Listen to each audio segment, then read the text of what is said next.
Octobre 1482. L'explorateur Diogo Cao, au service du roi du Portugal, découvre un puissant fleuve sur les côtes africaines. Ses navires s'engagent dans la pénible remontée de celui-ci, avant d'être forcés de faire marche arrière.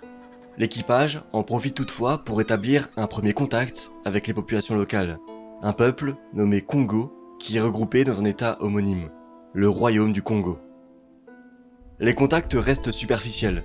L'explorateur reprend alors sa route, non sans laisser sur place un padrao, une pierre affichant les armes du roi pour attester de sa découverte, et s'emparer de quelques otages parmi les populations rencontrées, ce que les navigateurs portugais font toujours pour prouver leur découverte. Diogo Cao ne le sait pas encore, mais il vient d'établir un premier contact entre le Portugal et le plus puissant royaume d'Afrique centrale. Celui-ci a dû être fondé entre le 9e et le 14e siècle, grâce au regroupement de petites entités locales. S'il est la puissance dominante dans la région, il n'est pas seul pour autant. On retrouve au nord le royaume de Loango, au sud celui de Ndongo, et à l'est ceux de Matamba et de Congo Dia Nlaza, tous vassaux ou alliés du Congo. L'intérieur des terres est contrôlé par le royaume Téké, le plus ancien de tous, tandis que la cuvette congolaise est partagée entre une multitude de seigneuries et de cités-états. Pourtant, cette simple rencontre, certes incroyable pour les locaux, qui n'avaient jusqu'ici jamais rencontré d'homme blanc, est la première pièce de l'engrenage inarrêtable qui s'apprête à entraîner le royaume du Congo dans sa chute.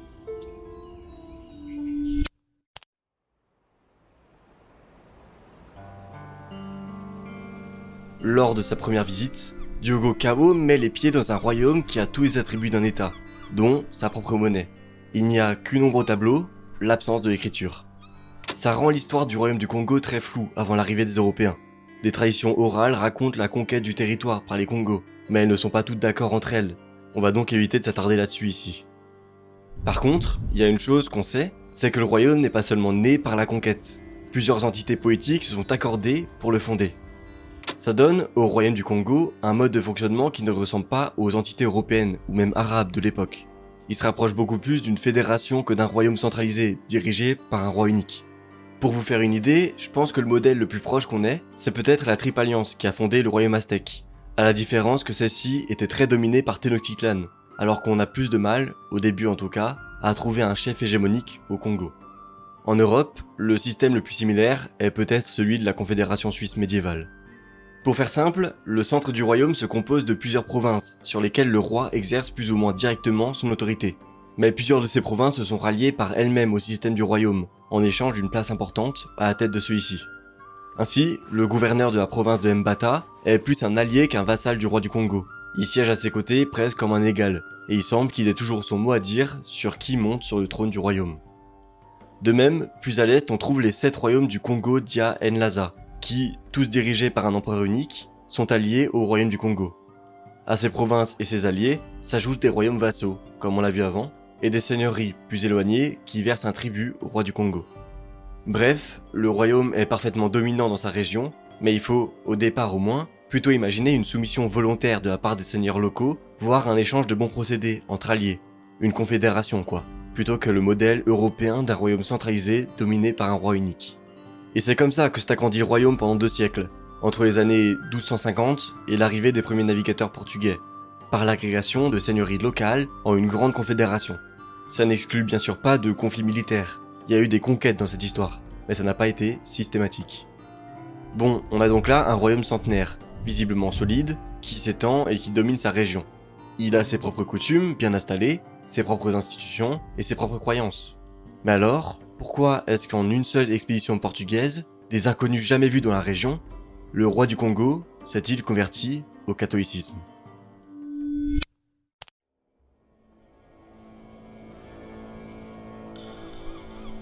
Diogo Cao reprend la mer en 1485. Il descend beaucoup plus loin au sud avec ses navires, mais surtout, il repasse par le fleuve Congo et rencontre enfin le roi. Aussi, il ramène avec lui les 2 otages qu'il avait faits lors de sa première expédition. Ceux-ci ont vu l'Europe, la fastueuse cour du roi du Portugal, les palais et les armes à feu. Il s'empresse de raconter tout ça à la cour du Congo. En parallèle, les Portugais, ou les otages eux-mêmes, parlent du catholicisme. Or, en Afrique centrale, les croyances ont un rôle très important pour les dirigeants, des chefs de village jusqu'au roi. La religion est source de pouvoir pour les puissants. En Europe, le pouvoir dépend de l'armée ou de la richesse du souverain. Dans la région du Congo, c'est différent. La guerre ne sert pas, la plupart du temps en tout cas, à réaliser des conquêtes. Elle est plutôt cérémonielle et fait peu de victimes. Le vainqueur gagne des esclaves et un tribut, mais rarement un territoire. Un roi n'a pas besoin d'être intrinsèquement puissant. Son pouvoir peut venir d'un mythe, d'un imaginaire, d'une coutume ou de symbole. L'important, c'est que les autres reconnaissent la légitimité de celui-ci et veulent lui ressembler. Dans cette pensée, la religion, les mythes et les symboles ne sont pas spirituels. Ils sont réels, intrinsèquement puissants. Il n'y a pas de différence de puissance entre l'usage des armes et un rituel. Les royaumes ne reposent pas sur l'usage de la violence, mais sur les croyances. Les chefs locaux rendent hommage au roi parce qu'ils veulent recevoir une partie de son pouvoir, au travers de titres qui sont intrinsèquement puissants. Ça peut créer des royaumes très différents de ce qu'on imagine en Europe.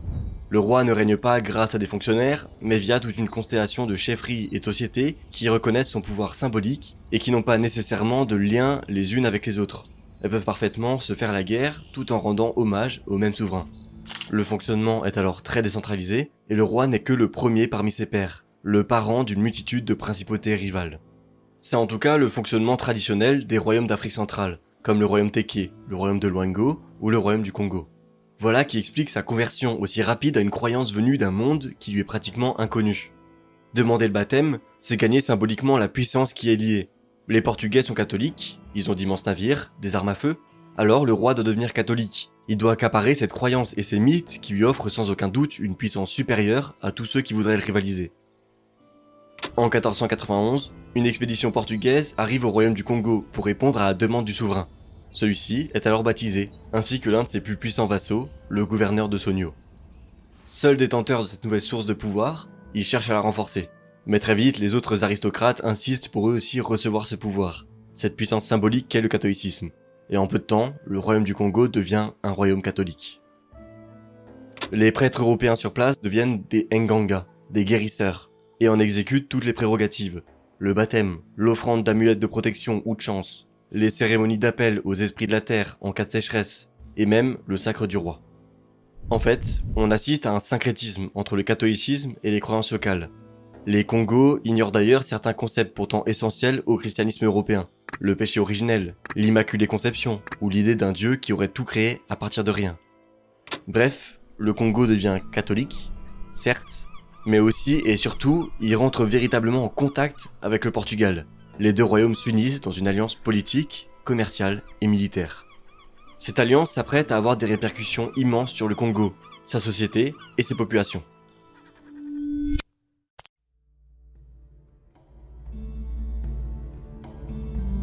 En 1506, à la mort du roi du Congo Jean Ier, son nom de baptême, le royaume se retrouve divisé entre deux factions. L'une dirigée par un certain Mpanzu Akitima, l'héritier choisi par la noblesse, qui s'oppose au catholicisme, et une autre dirigée par Alphonse, le fils aîné de la femme principale du roi défunt, qui lui soutient le catholicisme, mais qui n'a normalement pas le droit de monter sur le trône pour plusieurs raisons.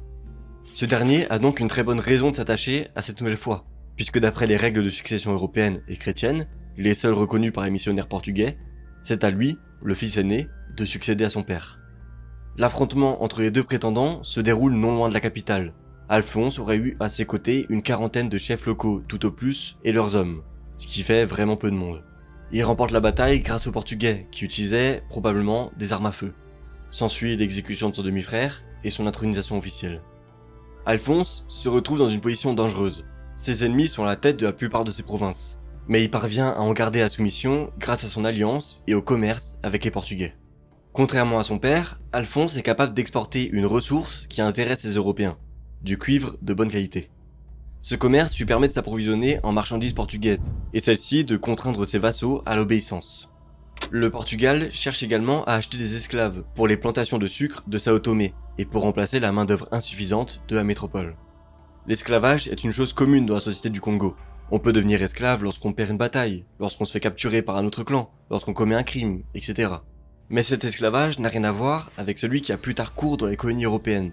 La violence et les abus de pouvoir sont exclus, et la condition de l'esclave n'est pas tellement différente de celle d'un homme libre. Les esclaves qui appartiennent depuis longtemps à un lignage font presque partie de la famille, contrairement aux esclaves nouvellement acquis qui eux peuvent être échangés. Le maître a le devoir de traiter convenablement ses esclaves et de leur trouver un mari ou une femme. Il n'est d'ailleurs pas rare que des esclaves mécontents fassent sécession, s'enfuient chez un autre notable ou même se révoltent. La vente et l'achat d'esclaves est chose commune. Le faire avec les Portugais ne pose donc problème à personne. Le roi du Congo fait dans un premier temps de ce nouveau commerce avec l'extérieur un monopole royal. Mais il a peu d'esclaves à vendre et il est forcé de lancer des raids coûteux contre ses voisins pour en obtenir. Rapidement, alors que les Portugais deviennent de plus en plus demandeurs en esclaves et de moins en moins en cuivre, le roi ne peut plus suivre la cadence. Il n'a pas l'armée organisée qu'il lui faudrait pour mener les raids nécessaires à ça chez ses voisins. Alors, les Portugais commencent à commercer directement avec des chefs locaux qui, cupides, n'hésitent pas à kidnapper les populations du royaume pour les vendre contre des marchandises européennes. Chose pourtant parfaitement prohibée. Alphonse tente de combattre ces pratiques. Il met en place des juges censés vérifier que les esclaves vendus aient bien été récupérés par la guerre cérémonielle et non pas par le kidnapping de populations innocentes. Et, incapable de freiner tout ça, il informe son homologue portugais qu'il interdit l'entrée de marchands européens sur son territoire et qu'il prohibe le commerce d'esclaves avec ceux-ci. Ça ne sert à rien et risque juste de provoquer le démantèlement du royaume par l'émancipation des provinces. Alors, Alphonse joue le jeu du marché. Il parvient à restaurer son monopole en offrant de meilleurs prix et une plus grande quantité d'esclaves que ses rivaux. Il contrôle aussi la monnaie, ce qui aide un peu. Sa position dominante lui permet d'étendre le royaume. De nombreux territoires se rattachent volontairement à celui-ci pour profiter, comme on en a parlé avant, du pouvoir prodigué par les marchandises européennes, que le roi est le seul à posséder et à pouvoir offrir en cadeau. Certaines conquêtes sont également menées, notamment contre des États qui cherchent à concurrencer le commerce d'esclaves du Congo, mais c'est loin d'être une majorité. Le règne d'Alphonse s'illustre aussi par un renforcement du catholicisme dans le royaume. Il détruit les lieux de culte traditionnels et fait construire des églises sur leurs ruines. La nouvelle religion lui permet aussi de renforcer son autorité. Ces mécaniques de pouvoir, traite des esclaves et catholicisme, sont reprises par les héritiers d'Alphonse. Sur fond de conflit avec les Portugais, son petit-fils, Jacques Ier, suit la même logique. En revanche, le monopole du roi sur la traite s'effrite. Alors il le remplace par une taxe sur la vente des esclaves, qui lui rapporte énormément de revenus. Le roi est plus puissant qu'il ne l'a jamais été. Son pouvoir devient de plus en plus incontestable à l'intérieur du royaume. Celui-ci est alors prêt pour une grande entreprise de centralisation.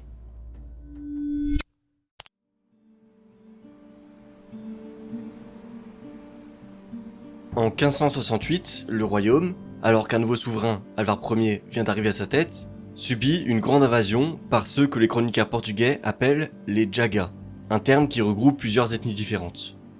Ces envahisseurs, qu'on assimile aujourd'hui au peuple des Yaka, qui est présent en République démocratique du Congo et en Angola, écrasent l'armée du roi du Congo et s'emparent de sa capitale avant de mener de terribles exactions, pillages, kidnappings et massacres. Le souverain est forcé de fuir avec sa cour sur une petite île, où tout le monde finit par souffrir de la faim et de la maladie. Les habitants du royaume eux-mêmes souffrent de la famine. La situation est terrible et de nombreuses personnes se vendent comme esclaves pour fuir la faim. Les Portugais de Sao Tomé tirent profit de la situation en échangeant une poignée de victuailles contre des êtres humains qui, souvent, n'ont pas d'autre choix que d'accepter.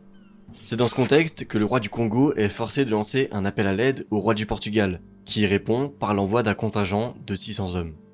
Ceux-ci se rallient à l'armée d'Alvar Ier, qui reconquiert le royaume en 1 an et demi grâce aux armements européens. Les soldats portugais restent sur place pour la plupart. Ils s'installent dans des comptoirs le long des routes par lesquelles passe le commerce des esclaves et servent régulièrement dans l'armée du roi. Ils deviennent des acteurs importants de la politique du royaume, pouvant parfois soutenir les rivaux d'un héritier. Surtout, ce sont des Portugais largement indépendants de l'influence européenne. Ils forment une faction à part qui peut parfois intervenir en faveur des rois du Congo contre d'autres Portugais, notamment ceux qui, à cette époque, s'installent tout juste dans la nouvelle colonie d'Angola, dont la conquête par les Européens débute en 1575. Autre point positif, et pas des moindres, cette communauté portugaise permet au roi du Congo de s'approvisionner en armes à feu. Chose impossible auprès des autorités coloniales portugaises d'Angola ou de Sao Tomé, qui interdisent la vente de celles-ci aux pouvoirs indigènes. Ces armes, que le roi est le seul à pouvoir détenir, renforcent son autorité et lui permettent de protéger le monopole du pays sur le commerce d'esclaves. Si la colonie portugaise finit par détourner une partie de celui-ci, elle enrichit malgré tout intensément la couronne du Congo, en lui achetant une énorme quantité de tissus qui sert de monnaie pour les échanges au sein de la colonie. Mais les armes à feu ne sont pas les seules à renforcer le pouvoir du roi. L'alphabétisation le fait également, en lui permettant d'établir des archives, d'envoyer des lettres et de signer des traités qui renforcent sa position, autant au sein même du royaume qu'avec les puissances étrangères, dont la papauté qui interfère parfois en sa faveur. Elle renforce aussi son assise fiscale et administrative. L'augmentation très rapide du nombre d'esclaves du roi et de l'aristocratie permet aussi de mettre sur pied une armée fidèle, de cultiver les champs, de commercer plus rapidement, etc. Alvar II, par exemple, qui règne entre la fin du XVIe siècle et le début du XVIIe, possède une armée de près de 20 000 esclaves tékés, postés en garnison à la capitale et dans plusieurs places stratégiques. Il est lui-même né d'une mère esclave et se repose sur des conseillers qui sont, eux aussi, des esclaves. Le christianisme local se dote lui d'une idéologie qui sert toujours plus l'intérêt du roi et des élites. Le clergé, la plupart du temps composé de missionnaires européens, dépend entièrement du roi, puisque c'est lui qui le finance, qui lui donne les moyens d'évangéliser les provinces, et donc dépend et participe aussi souvent de son propre gré au commerce d'esclaves. Un tel renforcement du pouvoir royal permet d'entreprendre plusieurs réformes, de désigner un héritier officiel et de faire respecter ses décisions par tous, d'envoyer des juges pour rendre justice dans les différentes provinces au nom du roi, ou d'imposer que les esclaves et les étoffes européennes des détenteurs de titres officiels reviennent directement au roi à la mort de ceux-ci. Bref, alors que la société tourne complètement autour du commerce d'esclaves, que le roi entretient et dont il profite lui-même pour renforcer son pouvoir, s'enrichir et s'approvisionner en main-d'œuvre, en soldats, en concubines, en administrateurs, etc., le royaume se centralise de plus en plus autour de la figure royale et de sa capitale.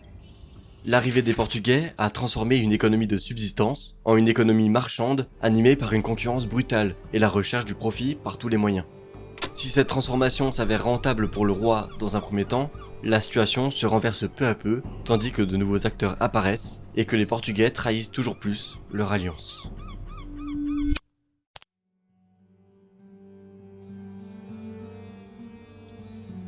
L'installation d'une colonie portugaise au sud du royaume a d'abord été profitable pour le roi du Congo, mais la situation s'inverse rapidement. D'abord, les Portugais s'en prennent au système économique du royaume. Ils commencent à importer massivement des coquillages depuis l'Inde ou le Brésil pour braver le monopole que le roi a sur la création de monnaie. Ça résulte en une terrible inflation. En 1540, 20 000 coquillages valaient environ 13 000 reis, la monnaie portugaise de l'époque. En 1615, le cours se maintient toujours à environ 10 000 reis. Mais en 1619, celui-ci s'effondre à seulement 2000. La valeur du coquillage se divise par 4 en seulement quelques années. Les Portugais de la colonie développent aussi de nouvelles routes commerciales qui leur permettent d'éviter le monopole du roi. Ils se fournissent directement en nourriture, en ivoire, en tissus et en esclaves auprès des chefs du sud du royaume et auprès du gouverneur de Mbamba, ce qui renforce considérablement l'influence de ce dernier par rapport au roi. Ces nouvelles routes commerciales ont pour effet d'arracher les chefs et les provinces concernées de l'ère d'influence du Congo. Le sud et l'est coupent leurs liens avec le royaume et cessent de payer le tribut. Certains s'enrichissent tellement par le commerce d'esclaves qu'ils deviennent capables de menacer militairement le Congo, comme la reine Nzinga, Anne de son nom de baptême, qui règne sur les royaumes Ndongo et du Matamba, au milieu du XVIIe siècle. La même chose se passe au nord, où le plus puissant des vassaux du Congo, le Sonio, commence à commercer un peu avec les Portugais, et beaucoup avec de nouveaux arrivants, les Néerlandais. Le Mani-Sonio exporte des denrées très recherchées par les Européens, de l'ivoire, du cuivre, de la nourriture, des peaux d'animaux, et plus tard aussi, des esclaves. Celui-ci arrache alors son indépendance par les armes dès les années 1640, et devient dominant au nord. Tout ça a pour effet de faire chuter les revenus du roi liés au commerce, et de lui faire perdre nombre de tributaires. Mais surtout, ça renverse la balance des forces, en permettant à tous de se fournir en armes à feu. Si bien que dès la moitié du XVIIe siècle, tous les détenteurs de titres officiels, chefs ou vassaux, possèdent des armes européennes. Pire, la capacité du roi du Congo à se fournir en armement décroît en même temps que son monopole commercial s'effrite. La population du royaume est aussi de plus en plus composée d'esclaves. Ils forment même sûrement la majorité de la population, et leurs conditions décroît. Si les esclaves n'étaient auparavant pas si éloignés des hommes libres, ils sont désormais vraiment vus comme une simple marchandise. C'est là la faute de l'influence européenne, qui, avec la traite atlantique et sa propre utilisation des esclaves dans ses colonies, a provoqué cette horrible transition. Auparavant, l'acquisition d'un esclave était très codifiée. Il y avait des façons légales d'en obtenir, par la guerre coutumière, ou plus rarement, la justice. Et il était parfaitement impensable qu'un Congo fasse d'un autre Congo son esclave. Ceci devait être obtenu chez d'autres peuples, ou dans d'autres royaumes. Tout ce système s'effondre. La morale laisse la place au marché. Alors que l'aristocratie s'enrichit et devient de plus en plus indépendante de la royauté, elle n'hésite plus à transformer son propre peuple en esclave, qu'elle vend rapidement contre des biens européens, par le biais de procès truqués ou de kidnapping. Dans cette société, les pères sont parfois forcés de marquer le dos de leurs fils et de prétendre qu'ils sont déjà les esclaves d'un chef puissant pour éviter qu'ils ne se fassent capturer. S'ajoute à tout ça le risque grandissant que représente la colonie portugaise d'Angola, celle-ci s'étend rapidement aux dépens du Congo dès la première moitié du XVIIe siècle. En 1641, Lorsque le roi Garcia II arrive sur le trône, les Portugais décident de déclarer la guerre au royaume pour s'en débarrasser et s'emparer de mines de cuivre qu'ils convoitent. Mais la chance sourit au Congo. Quelques mois plus tard, alors que l'expédition portugaise est sur le point de démarrer son invasion, la compagnie néerlandaise des Indes orientales conquiert Luanda, la capitale de la colonie portugaise, avec une troupe de 2000 hommes. Ça fait alors plusieurs décennies que Néerlandais et Portugais s'affrontent un peu partout, et c'est pas la première fois que les positions africaines sont attaquées. Garcia II voit cet événement d'un très bon œil. D'abord hésitant, craignant de provoquer les Portugais, il finit par véritablement s'allier avec les nouveaux arrivants en 1642, et participe dès lors, ainsi que ses vassaux et les autres royaumes indépendants des alentours, aux offensives contre les anciens dominateurs portugais. Mais, un an plus tard à peine, les Européens signent un traité de paix, si bien que l'Angola finit divisé entre les deux puissances coloniales. Les Néerlandais n'occupent la colonie que jusqu'en 1648, avant que les Portugais ne parviennent à complètement la reconquérir. Cette reconquête s'accompagne d'une déclaration de guerre contre le Congo. Le sud du royaume, la province de Ndembu, est ravagée, et des milliers de Congos sont massacrés. Garcia II est forcé de signer un traité de paix humiliant en 1649, qui l'oblige à envoyer son fils comme otage à Luanda, à interdire le commerce dans son royaume à tous les Européens non portugais, et à céder tous les territoires au sud de Dande, y compris l'île d'où il tire les coquillages qui servent de monnaie à son royaume.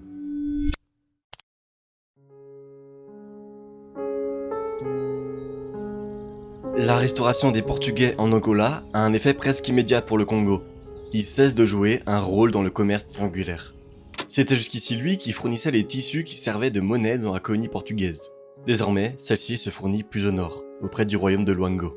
Le rôle économique du roi s'effondre par la même occasion, tandis que celui-ci est coupé de ses approvisionnements en monnaie.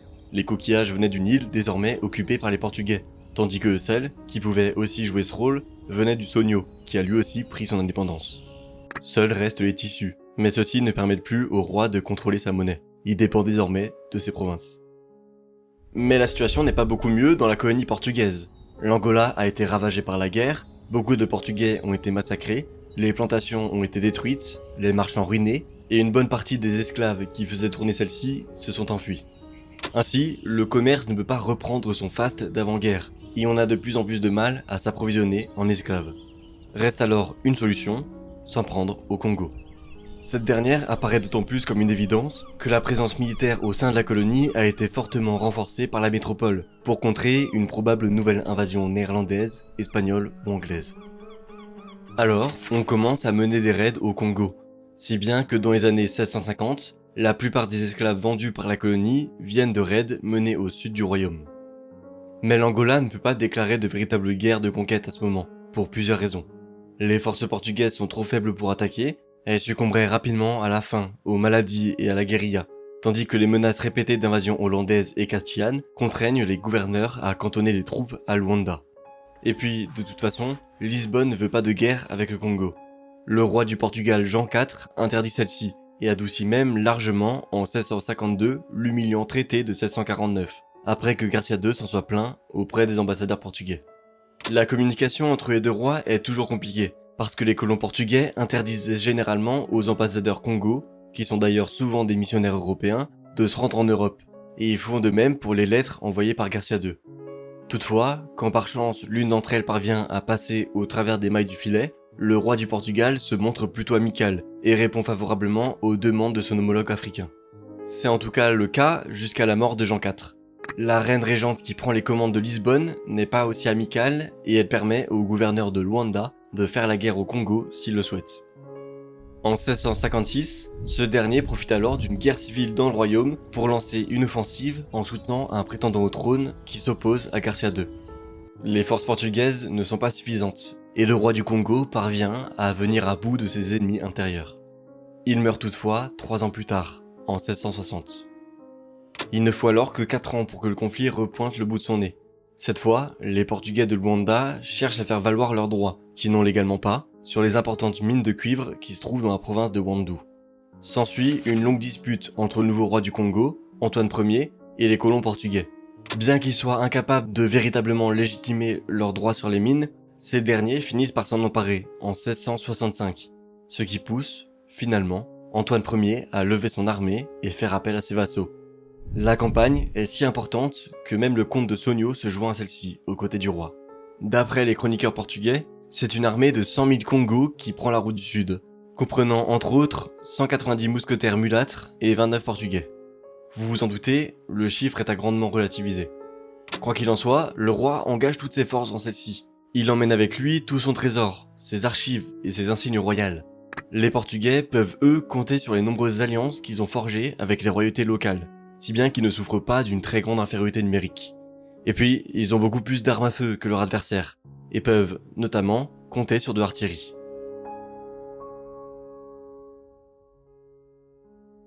Antoine Ier engage la bataille un jour de pluie, pour tenter de contrer cet avantage portugais et de rendre leurs armes inutilisables. Ça ne suffit pas. La bataille est un massacre. Le roi et 7 de ses plus importants gouverneurs de province y sont tués, ainsi que bon nombre de ses ministres, de même que des centaines de chefs locaux. Les Portugais, eux, souffrent de très peu de pertes. Le royaume du Congo s'effondre par la même occasion. Le pouvoir royal centralisé est balayé et les provinces deviennent toutes à nouveau autonomes. Les prétendants au trône sont nombreux et s'affrontent pendant un demi-siècle, sans jamais que le pouvoir ne parvienne à se restructurer. En fait, le royaume redevient ce qu'il était avant le règne d'Alphonse Ier, une confédération de provinces autonomes et décentralisées, dont l'unité n'est qu'hypothétique. Sauf qu'entre-temps, l'arrivée des Européens et le développement de la traite a fortement affaibli la société. D'ailleurs, les Portugais ne tirent aucun réel profit de cette victoire. La région reste hors de leur giron, et ils finissent, eux aussi, par connaître un terrible déclin, écrasés partout par les Néerlandais, les Anglais et les Français. Le nom auparavant prestigieux de Congo finit par s'effacer peu à peu en Europe, au profit de celui de Basse-Guinée. Le christianisme, lui, en soi déjà mal compris et peu suivi par les populations locales, qui se sont vues imposées par des missionnaires étrangers, presque plus intéressés par la traite des esclaves que par la foi, décroît peu à peu, tandis que l'aristocratie s'en désintéresse. Le déclin du Congo est avant tout lié à l'échec du tout premier mariage entre l'Europe et l'Afrique subsaharienne. Les rois Congo se sont parés de noms portugais sans jamais avoir rencontré les souverains ibériques, se sont convertis au catholicisme sans jamais en avoir compris ou suivi les dogmes. Les Portugais ont fait miroiter une alliance à ceux-ci, mais n'en ont jamais respecté les termes. Ils ont toujours refusé d'encourager la modernisation du Congo, ont interdit l'envoi d'architectes, d'ouvriers et même d'armes à feu.